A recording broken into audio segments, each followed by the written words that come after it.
the know, nonstop Vikings talk. It's Purple Daily on Score North and ScoreNorth.com. Purple Daily, presented by Surly Brewing Company. But we got a team in here. And this is like a chant. Now every time I beer, we gotta score.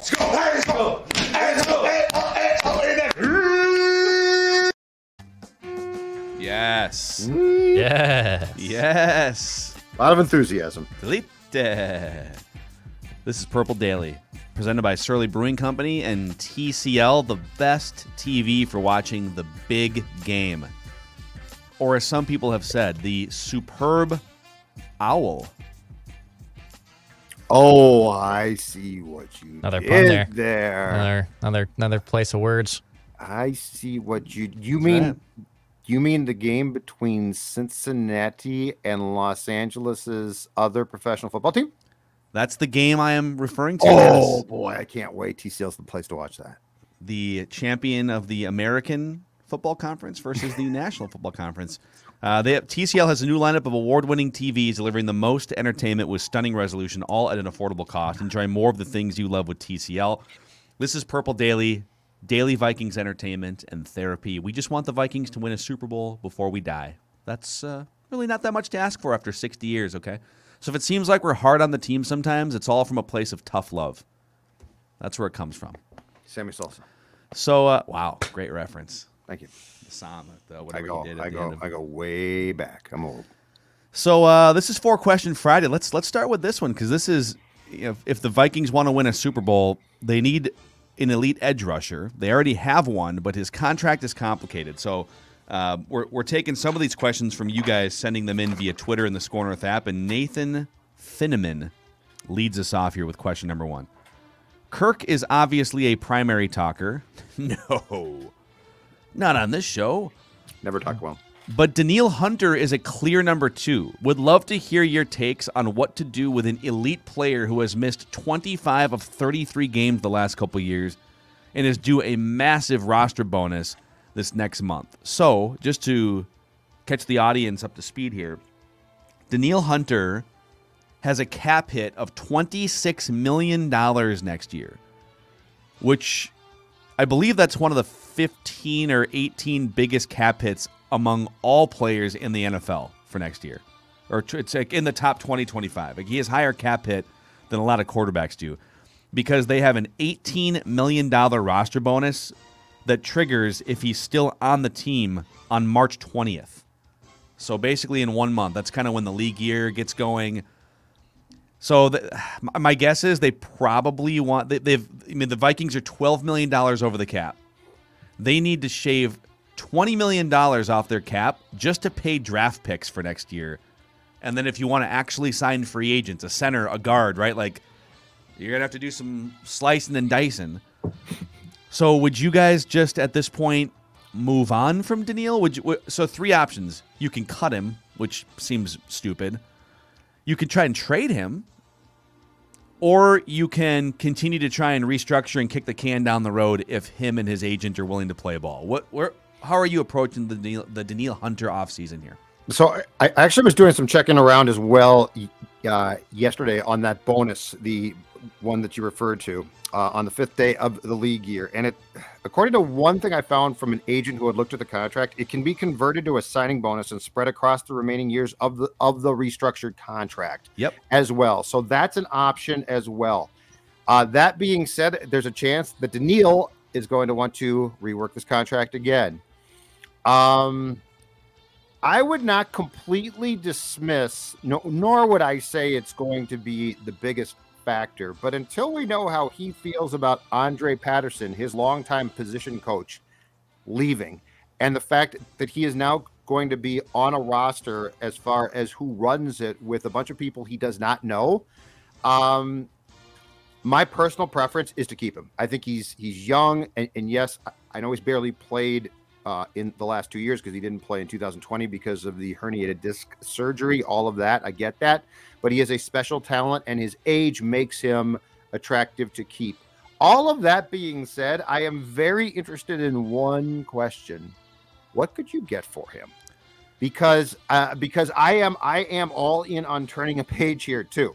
So if Danielle Hunter could be a reasonable part of my turning that page and I could keep him, go for it. But if he says, Andre Patterson and I were really close, and you're going to switch with Ed Donatel now as your DC to a 3-4, right? And I really don't want to stand up. I'm a 4-3 end. Yeah. My question becomes this: what can you get? Because if you can get a first-round pick, I am very much considering that trade. Of course, depending where that pick falls. Man, so I put Danielle in a different category than I put some of these. Like, there's going to be major changes to this team. They're not just going to run this thing back. They have to clear cap space. So I don't think you're just going to run it all back with a new front office, a new head coach. Like, there's going to be major changes. I'm not automatically putting Danielle Hunter in the bin of major changes because he's still in his prime. Eric Hendricks is 30. Adam Thielen's 32? Harrison Smith, 32, 33. Those guys seem like more logical fits to move on from than Danielle. But we're only looking at this from our perspective, like the Vikings' perspective and our perspective. Danielle put up a stink last season because of a contract and some certain things. And now that his favorite position coach is gone and, Mike Zimmer was great for his career, someone's got to ask Danielle Hunter, do you want to play for the Vikings, right? Yes. And it's going to come down to money, fit, scheme, all these different things. 3-4 is a change. Well, like he would be asked, and look, I think that he can play in a 3-4, 4-3, a 2-5. I don't care. He's that good. But there have been a lot of guys in their prime. In fact, perfect example, Jared Allen. When there was some thought that Frazier in 2011 might give some thought to a 3-4, and Jared was still very good at that time. Yeah, he flat out said, "I ain't playing at that time in a 3-4." And so Danielle might say, "I am an end, a base end, or an end in a 4-3." So yeah, there is a lot of questions here. And if you could get a first round pick, Phil, at least I'm intrigued then. Yeah. I'll tell you one other thing to consider here too. The trade thing is really interesting. Mm-hmm. I haven't dug super deep into this, but what I would be looking for are teams that are ready to win, but maybe need some help generating pressures on defense, right? So who are the competitive teams that rank near the bottom of the NFL in pressure rate? Well, the Indianapolis Colts were second to last in the NFL in pressure rate. Now, they had to trade their first-round pick to Philadelphia as part of that Carson Wentz deal, so they do not have a first-round pick. Would you take a second-round pick from Indianapolis? I don't know. The Seahawks may be looking to bounce back. They had a really hard time getting pressure on opposing defenses. They were like 7th from the bottom. Mm-hmm. But they also traded their first-round pick. They were 10th overall. That's part of the Jamal Adams trade that goes to the Jets at number 10 overall. The Ravens were ranked near the bottom. The Baltimore Ravens do have the 14th overall pick. So would you trade Danielle Hunter for the 14th overall pick? Now, I'm just throwing it out there. Well, if I could take my pick and yeah, possibly. So you'd have 12 and 14. I wouldn't dismiss it. I'm just telling you right now. In a good edge rusher draft, too. I wouldn't dismiss it. So, Dex, where are you at on this? It's tough because I can make a case that, especially in today's NFL, that outside of quarterback, an elite defensive end is one of the most impactful things on offense or defensive side of the ball. Yeah. And losing that is huge. We saw it in 2020, and we saw what the Vikings defense looked like when he was without him after he got hurt in that Cowboys game. So there really isn't a contingency plan. And I also, unless you just draft an absolute stud, like Hawkinson might be a stud, but I don't know. Hutchinson might be a stud. Yeah, from Michigan might be a stud for that in the top of the draft. I don't think you can just find a defensive end that can replace Danielle Hunter. And that's a conversation the Vikings have to have if they can figure out how to still generate pressure, because you removed Danielle Hunter. I don't know if you can still find that guy. Well, you would be if you trade Danielle Hunter, you're no longer looking to maximize your wins for 2022, right? I mean, that would be part of a retooling or a rebuild or whatever you want to call it, right? And there's a lot of examples around the league where you can bounce back really quickly if you nail some draft picks and you clear the right amount of salary cap space to go sign free agents. So you can do it, but trading Danielle Hunter would be a huge admission that, yeah, this is a retool for sure in 2022.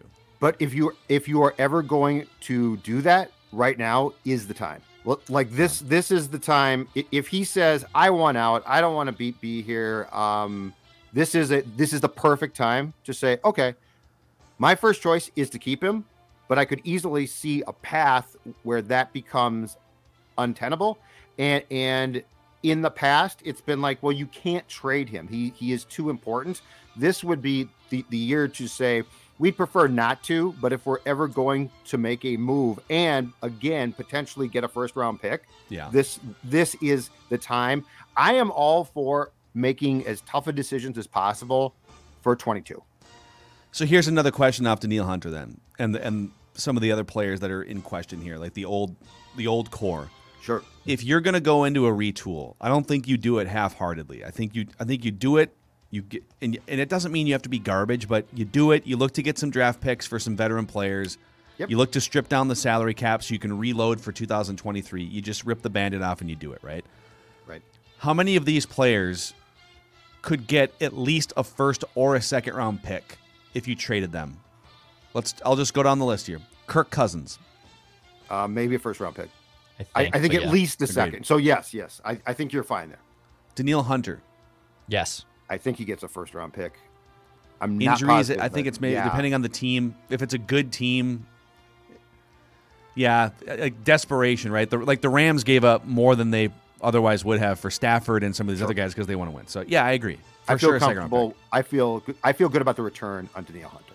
I'll put it that way. Eric Kendricks. No. No. Yeah. he's not a Age, first. yeah, it's probably like a third or you get something for him. Yeah. Adam Oh, Thielen. third. No. I don't know, man. He's so good in the red zone. He could be a final piece to someone's puzzle. What But- about but- I what would say about wide receivers you can just find any, like we're figuring out wide receivers are blossoming everywhere. I don't think a team's going to mortgage a first round pick for a 30-year-old wide receiver. I think it You'd depends on have the to find team. a desperate contender is what you'd have to I think it depends on the team, but my God, would he not be? And we talked about this a couple weeks ago. Would he be the perfect Patriot? I would take if I felt that I needed to move him or wanted to, I would take I'd ask for a second and take a third from the Patriots. Okay, Harrison Smith. That's an interesting one based on age. I don't think He's still really good. Yeah, he is. He doesn't get you a first. I'd be curious. I would ask for a second. Dude, the I Seahawks don't- traded so much for Jamal Adams, and I don't think every it's team in the true. league does that. That's true. I think you could maybe get a second round pick. I might be totally wrong there. I'm guessing. And so if you think, and I'm not insinuating they're going to trade all of these guys, but if you said, all right, we got to get some draft capital here as we strip down the cap when I say strip down the cap, I mean give yourself a ton of cap flexibility for 2022 and 23. Sure. And you can get some first round, second round picks. Like that's how you do it, man. You get 5 or 6 first and second round picks, and 100%. you bring a bunch of talent in. And here's the crazy thing. Correct me if I'm wrong on this, but because you have to be cap compliant and also you want cap space to operate in 2022, you have to make these moves in the next month. Right? Like, I mean, could you kick the can down the road a little bit with Harrison Smith or something and trade him after June 1st or something? I don't know. But like Right, but you have to make some moves. Absolutely. But Kirk and Danielle Hunter Yes, are you going have to to- be decided in the next month, right? Correct. Yeah. Correct. And just to be absolutely clear, my preference is to keep Hunter if I can, but I can see Me too. a pathway where he makes it difficult for you. Yeah. Oh, this is juicy, man. Now I'm trading Kirk. Juicy. To be clear, again, I'm trading Kirk. I'm not going to back off that one. But Danielle, I'd prefer to keep. All right, question number 2 here from Garrett Wright via the Score North app. What's your guys' one bold prediction for the upcoming offseason? If you could boldly speculate on just one thing, what would it be? For me, I'll boldly speculate that Kirk Cousins is traded to the Cleveland Browns for Baker Mayfield and a third-round pick in this year's draft and a first-round pick in next year's draft. Let's see what you guys have. Okay, I'm going to go. I'm not going to do Kirk, and I'm not going to do Danielle since we just talked about both of them, and we talk about Kirk incessantly. But I'm going to go with the quarterback position and go with a potential bold move that I think would be incredibly smart. I'm going to deal away some of my veterans for picks, as we just talked about. And I'm going to position myself with draft capital where I either naturally have a high draft pick in 23 or I can trade to get one. And I'm going to address my quarterback, hopefully for the long term, in the 2023 draft. Because I feel like 22, it's like, well, there's guys out there, but my God, I go back to and have PTSD about the Ponder draft. And not just because of Ponder, but that was well, you got to take Jake Locker or Blaine Gabbert or Christian Ponder and it was like, no, you don't. Like Cam was the top pick and he was good. But beyond that, it just became well, you take a QB and you take a QB. So I'm going to go with a actual strategy here. Stockpile picks, trade guys like Smith, and put myself in position to either move up substantially and or just be in position to address the quarterback spot in 23 in what is supposed to be a deeper and better quarterback draft. Can I add a note to this question from Garrett? I want mine to be on the record for write that down. Okay. What I'm about to say, I want to go on the record. Can we do that, Dex? Yep. Okay. Good to go. We do it all the time. Dex taking notes here. So here's my bold prediction for this offseason. I think Teddy Bridgewater is going to be a Viking. That's all I'm going to say. I don't know. I'm going to leave Kirk out of it. I think Teddy Bridgewater is going to be a Viking. And I will say by May 1st. Or, no, I shouldn't do that because what if he signs late as a backup or something? I'll say by training camp. Wow. Teddy Bridgewater will be a Viking. Here's my logic on this. He's still very much capable of being like a bridge, pun intended, starting quarterback. And the Broncos went 7-7 with him as a starter last year. Ed Donatel was there in the room for Teddy Bridgewater. He's the Vikings defensive coordinator, but people behind the scenes, everywhere Teddy goes, from Louisville to the Vikings to Denver, his other stops, rave about his leadership, his ability to bring guys together. He also does pretty well in the win-loss column. Like, you can win football games with Teddy, and I'm not saying as a franchise long-term guy. I'm saying as you look for your starting quarterback of the future, be it this year or next year, and as you look to just bring a locker room together more, you can do a lot worse than Teddy. I think ownership loves Teddy. And like I said, you're bringing some Denver Bronco influence into your organization here. I think there's going to be Teddy whispers over the next couple months. Well, that's my bold prediction. I love that. I'd be jumping for joy. I'll forget Zolgad covering training camp. I'll be covering training camp at that point. I like that one a lot. I'll say this. Number one, I love the Teddy pick because I think it does make a lot of sense. The dude won 7 games last year with Denver. He went 5-0 with the Saints when Drew Brees broke his thumb. Like you can plug in the right system and he can play. The issue is, and I think it's been resolved, is that contract being told during his injury year with the Vikings. I think I've heard that there was bad blood about that. Like Teddy was really irked about that. Yeah, but Thielen and Zimmer are gone. So that opens the door to that idea, and I think he would potentially come back. My bold prediction would be the Vikings, and I don't know how they're going to make this work, but if you just want something bold, I'll say this. The Vikings will sign an offensive lineman to like a $30 million contract. They're going to go to free agency and get a legitimate offensive lineman. So like $30 million guaranteed over the course of whatever, 3 or 4. Yeah, they're going to go out and address the damn line and say, here it is. I don't know how they can make this money work, but we're going to find the best offensive lineman available. We're going to pay him handsomely, whether it's a guard or a tackle, and he will help fortify this damn offensive line. Could even be a center, for God's sakes. But they will sign more than that, though. Yep, it will sign an offensive lineman to significant money. Okay. There's some dudes out. I haven't done a full deep dive into this. I am going through a PFF top 100 list, and oh God, we'll do a lot more of this throughout the next few weeks. But recklessly speculate? No. Are we comfortable doing guys. that on this show? Speculation. It's a lifestyle. You either recklessly speculate or you don't. I don't know if I'm comfortable with that. Yeah. Get ratioed, okay? Couple shout-outs here. Our friends at St. Thomas. The St. Thomas men's basketball team is taking on the North Dakota State Bison in a Summit League matchup this Saturday, February 12th. The Tommies continue to battle as a first-year Division I team, and they are fun to watch. Ball movement, three-pointers, drives.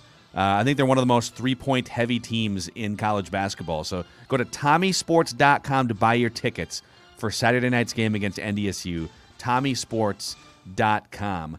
What are you going to be drinking during the big game, Judd? Oh, during the big game, let's see. What will I be drinking? Let me run through the list in my head. Oh, I know. I'm going to be drinking a fine beer from my friends at Surly Brewing. I'll probably be sipping on a Furious, but let me tell you right now, I got options.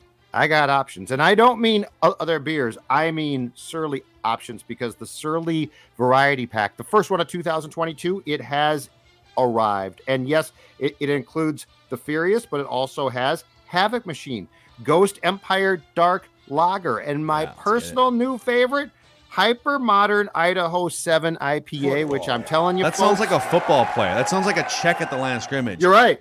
Hyper Modern IPA. Modern. Hyper.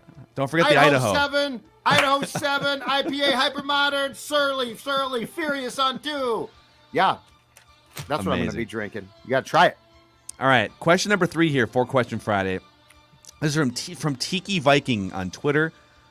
Would you sign Cordarelle Patterson and trade Adam Thielen? My God, the level of reckless speculation. Okay. Reckless speculation.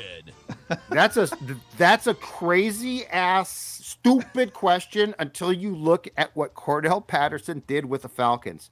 He is the Vikings, unbeknownst to them, and of course Cordarelle bounced around, so it's not just the Vikings' fault. We're sitting on a Deebo Samuel type player in the fact that yes, Cordarelle can't run a route to save his life, but you know what he can do? He can be the Swiss Army knife of the National Football League. Yeah. I'm going to tell you right now, there's some intrigue here with how Cordarelle was used by Arthur Smith with the Falcons.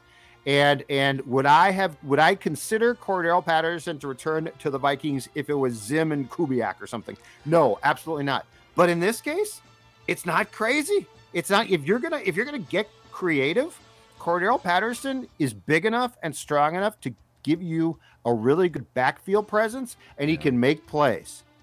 The Vikings butchered this, man. They did, but I'm intrigued. I'm really intrigued here. He's now been with 5 different teams, and he's become much more of a running back than anything else. But last year, he touched the ball 205 times, an average of 6 yards per touch. Yeah. So he had 1,200 yards from scrimmage as kind of a gadget, hybrid player. He 618 rush yards and 6 touchdowns, and 548 yards receiving and 5 touchdowns. He's also am I getting this right? He's a 4-time Pro Bowler. Yeah. In some parts, special teams, return, right? Yeah. Kick return. His kick returns are so good. Yeah, that's true. He's 30 years old now. He's carved out this almost decade-long career. Yep. So, yeah, I mean, with someone more innovative at the helm offensively, would I rather have Thielen or Patterson in my offense? I will take Thielen 100 times out of 100 for 2022. But what if I can get you a second-round pick for Thielen and you just sign Patterson? It's so crazy. What if Bill Belichick says, okay, well, we'll consider that trade for Thielen, call it into the league, fax it in, I'll fax it in. Man. Cordarelle, man. This is something that you go back and if Mike Zimmer wasn't the offensive or wasn't the, the putting the clamps on the offense, what could this have looked like? And if the Vikings had figured out, like, he's a really talented player, figure out what to do with him. I don't know. Dex, would you want Cordarelle? I'm in on this. I mean, yeah, the 205 touches is his career high. The previous one was 85. So they more than doubled his touches when he went to Atlanta last year. It's amazing. And Matthew Collar and I remember sitting next to him in Vikings games, and Judd, we used to say the same thing. Why aren't they using him out of the backfield more? Just put the ball in his hands. Doesn't have to. He can't run a route, for God's sakes. But put the ball in his hands more. Yeah, I'm all about the way the NFL offenses have adapted. They have adapted to Cordarelle Patterson. We were trying to call for this 6-7 years ago, and the league hadn't caught up yet. The league has now adapted to Cordarelle Patterson, and he's the perfect Swiss Army knife dude that you can plug in from the backfield or just give him the damn football and let him ball. Yeah. Who is the guy that when McCarthy was with the Packers, because the idea came from this. Who was the guy? Was it Montgomery? The Packers had a guy who was a receiver, and all of their running backs got hurt. And this guy was a similar size, I think, to Cordarelle. And McCarthy put him in the backfield, and it was okay. Like, it worked. And we all said, hold on a second. That's Cordarelle. Try that. And, of course, they're like, oh, no, we can't do that. He can't play. That is no. Ty Montgomery is who you're thinking Montgomery, yeah. So that's where it came from. Look, I'm not going to release Thielen and sign Patterson, but I'm just saying if I can get a high draft pick and send Thielen to a destination where he can possibly win a championship, would I consider Patterson to replace him? Absolutely. Now I would with the right coach. I love the way Judd has rebranded this blow up the Vikings and start over to send great veteran players off to get the championships that they deserve. Richly deserve. I'm a classy guy. I want these guys to get. I want Harrison to win a championship, and I want Adam to win a championship. Harrison Smith deserves to win a championship. I am the Oprah of football. A championship for you, and you get a championship, and you get a Lombardi, you get a championship. and you get a Lombardi. All right, and then question number 4 here on this 4-question Friday, which is going to be presented before. I'm going to say before we even do this question. Yeah, you can still enjoy food in moderation. It's not like Judd has stopped enjoying food and drinking beer the last 4 months, and yet he's still down 30+ pounds. And that is thanks to my friends from Livia Weight Control Centers. I stopped in the Tonka location yesterday, boys, and I was brought up to date. Do you know that thanks to our great fans out there, we now have people on this program from Texas, New York, California, Iowa. That's right. People are calling in, and I hate Iowa. I'm sorry, I can't. They are getting there. No, you can't hate Iowa. My wife's from there. You can't hate it. But this is the before and after of what Judd looked like on the left when he was, let's say, not practicing portion control, and what Judd looks like on the right today, down 30+ pounds. And I want you to join me now. And again, I don't care where you're watching this or consuming this. You can join the I Did It 8-week challenge, and it is a great deal. And here's the best part. The first 8 weeks are for free. So you can lose weight first 8 weeks for free. I lost 26 pounds in the first 8 weeks. Call today, 855-GO-LIVEA, or go to LIVEA, Livia.com, Livia.com. If you're outside the state, they can do a consultation on Zoom. They can send you the food. It's an easy program. It's an effective program. And if you were just impressed by the fact that I was a little jowly on the picture on the left and not so much now, you can do the same, lose that weight. Livia.com. All right. So with that message out of the way here, knowing that you can enjoy food in moderation, right? What is your number one food that just completes Super Bowl Sunday for you? What is the food that, like, man, this is the thing. If I could just latch onto this one food here. Jack, you want to go? It is a QB1 and QB2 option. I'm a dual quarterback option here on my Super Bowl foods. There's 2. Meatballs. Meatballs number 1. Dude. Wings number 2. Yeah. Wings number 2. 2 Boneless years ago. or bone? A bone in, because it has to be the right place. Bone in. Okay. Bone in. I was just curious. Boneless are only for wings places like, they're not really known for their wings, but like you get the boneless because it's easier to eat. They're chicken nuggets. But a good bone-in wing is delicious. I survived. I wanted a t-shirt about this right before the pandemic, about a month before. I survived Rami Makloff's Super Bowl party. Rami's Super Bowl spread was one of the most intense things I've ever had to go through, and I think I earned so much respect from Rami, not from as a producer, but as a friend, because I survived his Super Bowl party and I walked out of there in one piece. But I would say wings and meatballs. Those are my number 1 and 2. I have to have both of them at my Super Bowl party. Okay, how about you, Judd? I'm going to go with a really good guacamole dip, first of all. Oh, that's underrated. All right. Avocado. I love them. And guess what? Healthy fat. Okay. Healthy fats, how about that? great. Healthy Turn your fats body are into good a for you. furnace. That's right. Exactly right. But it has to be a good one. So like it's crafted a little bit. But that's probably my top one. That's probably. I don't go nuts. Like I am not a, oh man, let's get 18 dishes out here type of guy for the game. So for the big game. You just So keep I'm a, going keep with a- guacamole. I keep it pretty simple. Well, we can say Super Bowl now. We're not. I know. I just like the fact that we're calling it the big The big game. the superb owl. I think it's even funnier to call it the big game. All right, I recently rediscovered at a friend gathering my love for buffalo chicken dip. I feel like I only hell have yeah. it like once a year in a crock pot at Oh, the I Super never- Bowl. Interesting. Yes. A dude. good buffalo chicken dip, and you can Okay. dip any number of things in there. You can dip crackers. You can hell if you want to dip vegetables in there. You know, you want to Yeah. be a little Oh, healthier. You can do that. Veggies are great. Yeah. You know, some crackers, some chips, whatever you want to do. It's a very versatile dip, and it's fantastic. Dumb question. Spicy or Well, just a touch. like Frank's Red Hot level spice, where it's Yeah, a little kick. Otherwise, okay? you don't want to Kiss. be around me for the next 48 hours if I Oh, well. go. But too you don't spicy. care. No, not really. Like you love spicy food. Yeah, I do, Assume yeah. all risks. Got to be careful. So, all right, there it is. Your Four poor questions wife. Friday. Your poor wife. Yeah, she has to deal with quite a bit here. I'm sure she does. All right, that's a wrap on Purple Daily Vikings entertainment. We just want the Vikings to win a Super Bowl before we die.